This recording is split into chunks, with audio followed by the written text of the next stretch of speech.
हमारे चैनल में आप सभी का स्वागत है दोस्तों। आप सब कैसे हैं कमेंट बॉक्स में जरूर बताइएगा।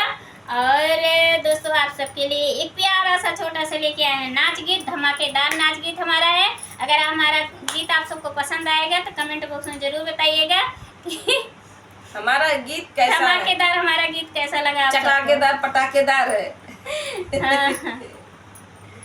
चलिए आप सबको हम लोग गाना सुनाते हैं। जब रेलिया गरदा उड़ावे तब सुधिया बालम के आवे। जब रेलिया गरदा उड़ावे तब सुधिया बालम के आवे। 4 महीना राजा गर्मी के दिनवा, 4 महीना राजा गर्मी के दिनवा।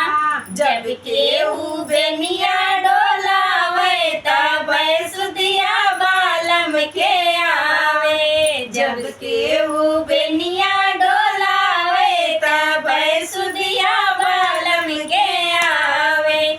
जब रेलिया गरदा उड़ावे तब सुधिया बालम के आवे। जब रेलिया गरदा उड़ावे तब सुधिया बालम के आवे। 4 महीना राजा बरखा के दिनवा, 4 महीना राजा बरखा के दिनवा।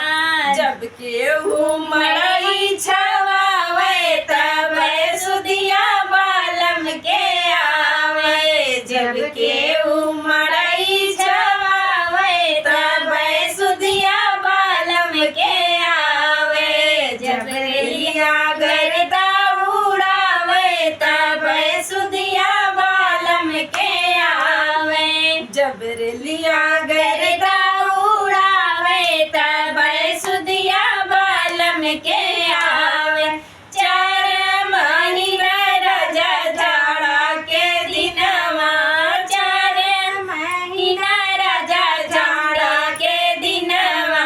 जब केहू रजैया ओढ़ावे तब सुधिया बालम के आवे। जब केहू रजैया ओढ़ावे तब सुधिया बालम के आवे।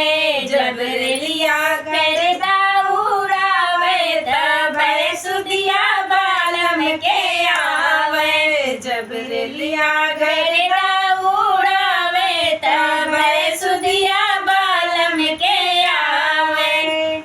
हमारा गाना एक समाप्त होता है दोस्तों। आप सबको पसंद आएगा तो लाइक शेयर सब्सक्राइब जरूर कीजिएगा। मिलते हैं नए गाने के साथ नेक्स्ट वीडियो में। तब तक के लिए धन्यवाद।